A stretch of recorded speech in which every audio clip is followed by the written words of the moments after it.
This is part 4 of the chapter Surface Area and Volume Standard 10th.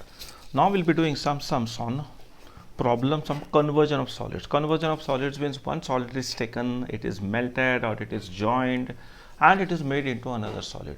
Where it is melted and reshaped, one thing we should remember that the surface area can change, dimensions can change, but one thing which never changes is the volume.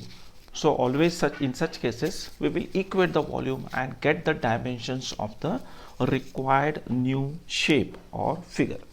So we'll just start with this. The first sum, 3 cubes of sides 5 centimeters are joined end to end. So this is cube number 1, cube number 2 and cube number 3. So they are joined end to end. Now what happens when they are joined end to end? You will get a cuboid. Now we have to find the TSA and the volume of the resulting cuboid. Now we should remember when they are joined end to end, so the length will change. So the length of the cuboid will be just added up. So this will be 5 plus 5 plus 5. So the length becomes 15 centimeters. The height remains the same, because height does not change because they are not stacked one upon the other, they are just kept next to one another. The height is 5 centimeters and the width or the breadth, that also is not changing, so it is also 5 centimeters. So now we have the dimensions. Now what we can do is we have to find the total surface area. So total surface area is written as 2 into LB plus BH plus HL. So this is 2 into length into breadth plus breadth into height plus height into length. So we are getting this as 1000 centimeter square. And for finding the volume, so this is the total surface area, and for finding the volume it is simply L into B into H. So that is simply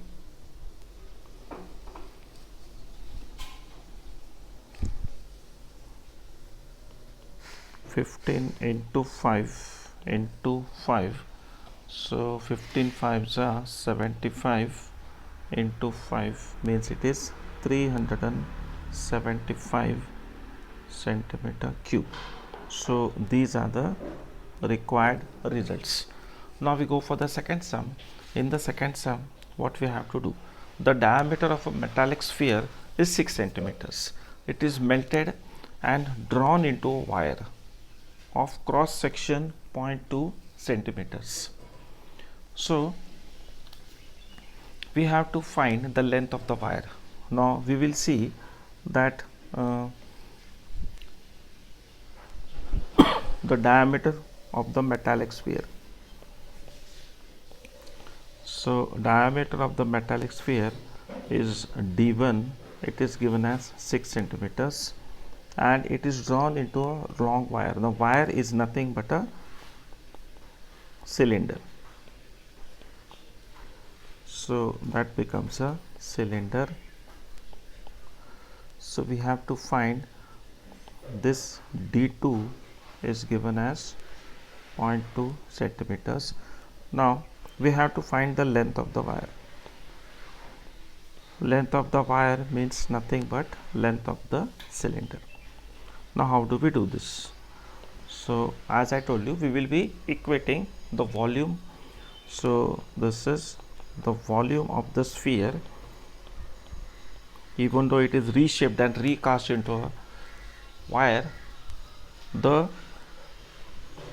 volume does not change. Now that this is equal to the volume of the wire or the cylinder. So now we'll just put in the volumes. Now this we can write diameters, we can just find out the radii. So R1 is 3 centimeters and R2 is 0.1 centimeters. So volume of sphere is given as 4 upon 3 pi r1 cube is equal to volume of square is pi r square r2 square h. Now we can easily cancel out pi and pi. So r1 cube divided by r2 square will give us h. So what is r1 cube? It is 3 into 3 into 3. R2 square is 0.1 into 0.1 is equal to h. So this is 3 3 is a 9, 3 is a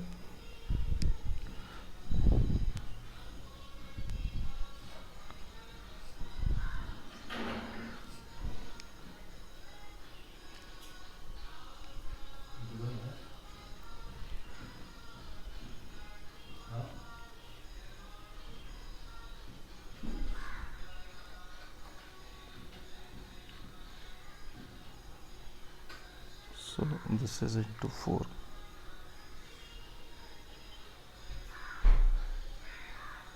This is 4 upon 3. So still that 3 is there. Okay, so this and this 3 will get cancelled. 3 3 is a 9, 9 4 is a 36.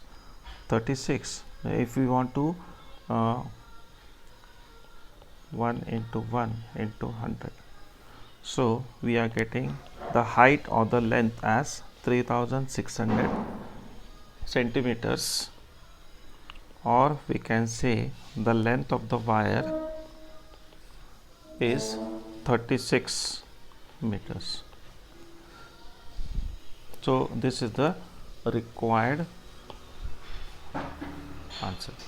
Now the next one, the third one, the diameter of a metallic sphere is 6 centimeters. The sphere is melted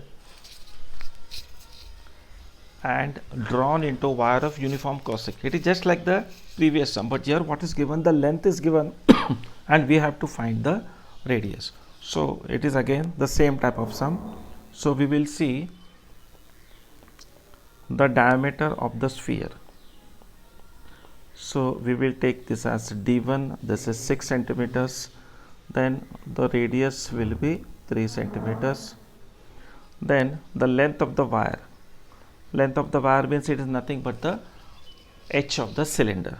So length of the wire given to us L, or we can say h, that is given to us 36 meters, but I will have to convert it into centimeters. So it is 3600 centimeters. So these two things are there. Now what we'll do, we'll again use the same logic. The volume of the sphere is equal to the volume of the wire or the cylinder. Wire is nothing but a cylindrical shape. So again this is 4 upon 3 pi r1 cube is equal to pi r square h, pi r2 square h. Now first thing is we'll cancel out h and h. So this is 4 r1 cube upon 3 is equal to r2 square into h. This h also we can take down, 3 into h. So we will write r2 square is equal to 4 into 3 into 3 into 3 upon this is 3600. So this is what we can do is r2 square. So this is 4 3s are 12, 3s are 36. So 36 into 3 upon this is 36 into 100.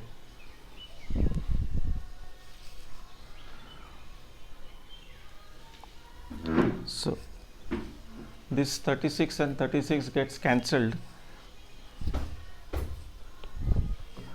and still one more 3 is here.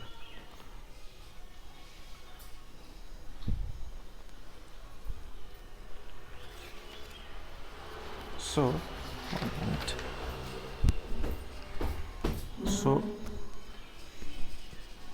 So all get cancelled, we'll get 1 upon 100. Therefore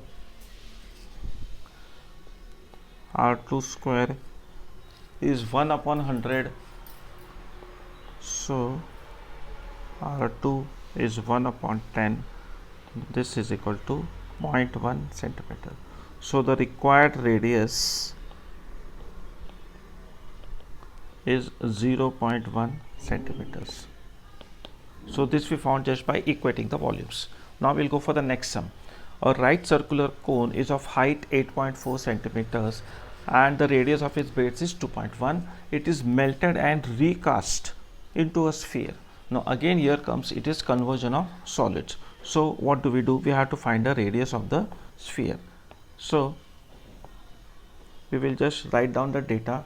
Let the radius of the cone radius, let it be R1, and this is given to us as 2.1 centimeter square. The height, so cone height is equal to h. This is given to us as 8.4 centimeters. It is then recast into a sphere. So let the sphere radius be R2 centimeters, which I don't know. So again we will say the volume of the cone is equal to the volume of the sphere. So first is we'll just put the formula for this. Now this is 1 upon 3 pi r square h is equal to volume of sphere is 4 upon 3. Now this is R1, so this is R2 cube. So we can cancel out these 3, we can cancel out this pi. So we are left with R1 square h is equal to 4 R2 cube. So we want R2 cube. So R2 cube is equal to R1 square h upon 4. So R2 cube is equal to R1 square. So what is R1 given to us? 2.1. 2.1 into 2.1 into 8.4 upon this still is 4. So if we see this again can be cancelled as 2.1. So I am getting R2 cube is equal to 2.1 into 2.1 into 2.1. So therefore R2 is 2.1 centimeters, which is the radius of the sphere. So the radius does not change here. Radius of the sphere. So this is how, by equating the volumes, we can get the required results. Now for the fifth sum, a metallic sphere of radius 4.2 centimeters is melted and it is recast into the shape of a cylinder. Now a sphere is being made into a cylinder. We have to find the height of the cylinder. So we will just write down the details. So we will write the sphere radius, or the radius of the sphere is given by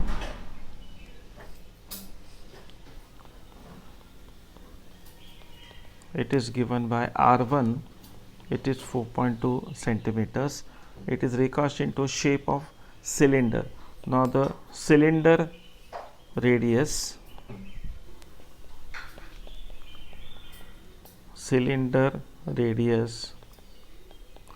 we will take it as R2, that is also given to us as 6 centimeters. We just have to find the height of the cylinder, which we will take as h. Now we will equate the volume because it is being recast. So volume of the sphere is equal to volume of the cylinder. So just put in the formula. It is 4 upon 3 pi r1 cube is equal to pi r2 square h. So pi and pi gets cancelled out. So what we will get is h is equal to 4 r1 cube upon 3 r1 square. So 4 into what is r1? It is 4.2 into 4.2 into 4.2 upon, this is 3 into R2 is 6 into 6. So this is 0.7, this is also 0.7, and this is 1.4. So we are getting 0.7 into 0.7. So we will just calculate this. So it is 4 into 0.7 into 0.7 to 1.4. So we are getting 2.744 centimeters. So that is the required height. Moving on to the sixth sum, find the number of bricks, each measuring 25 centimeters into 12.5 centimeters into 7.5 centimeters, required to construct a wall 6 meters long, 5 meters high, and 0.5 meters thick. Now we are here doing a wall. Now how will we do this? How many bricks required will be? Simply the volume of the wall divided by the volume of one brick. So volume of one brick. Now remember, this is meters and centimeters, so I'll have to convert it. So I will just write this as such: 25 into 12.5 into 7.5 centimeter cube. This is the volume of one brick, and the volume of the wall will be given as 6 meters into 5 meters into 0.5 meters. So I will just convert this. This is 6 into 100 will give you 600 centimeters. 5 into 100 into, this is 0.5 into 100. So if I want to find the number of bricks required, so number of bricks required will be the volume of the wall divided by the volume of each brick.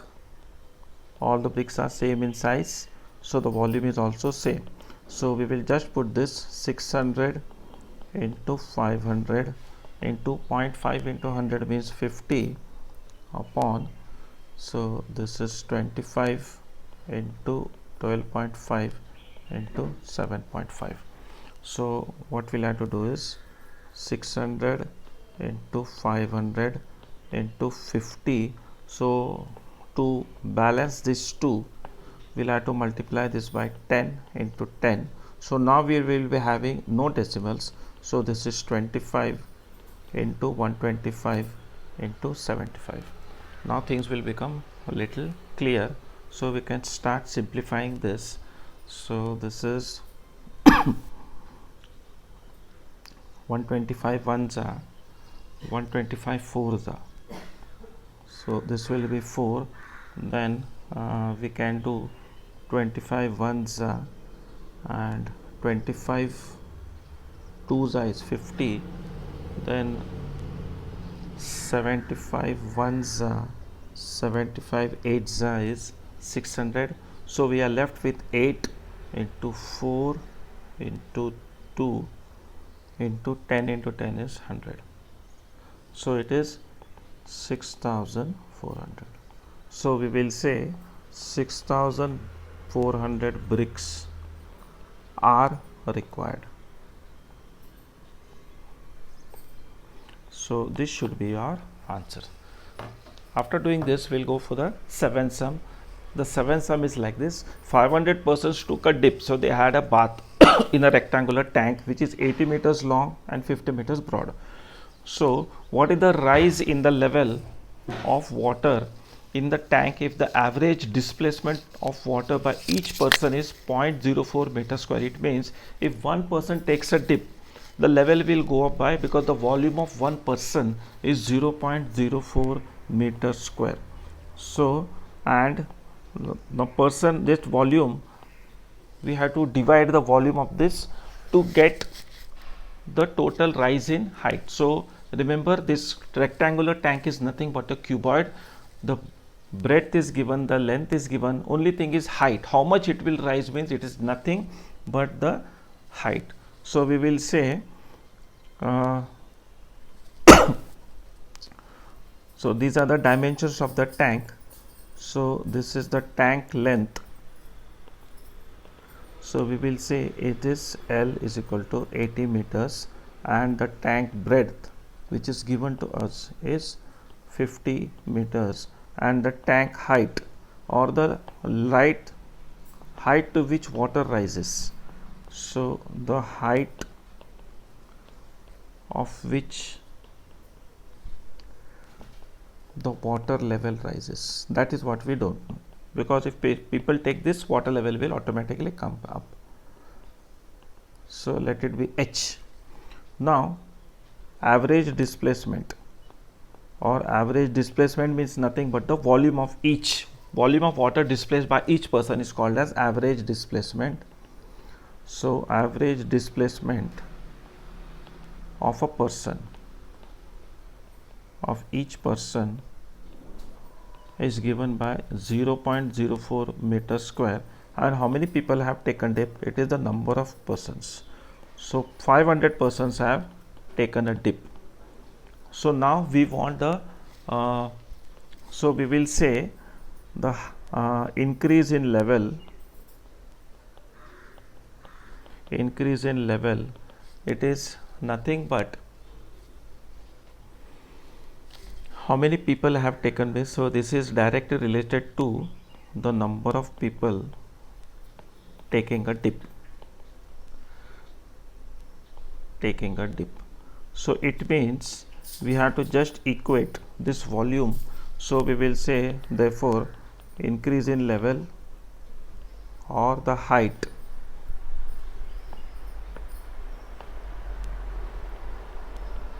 level of the tank, or the height of water, not of the tank, because only water will rise to some extent. It will be given by the volume of the water in tank upon the volume of each person.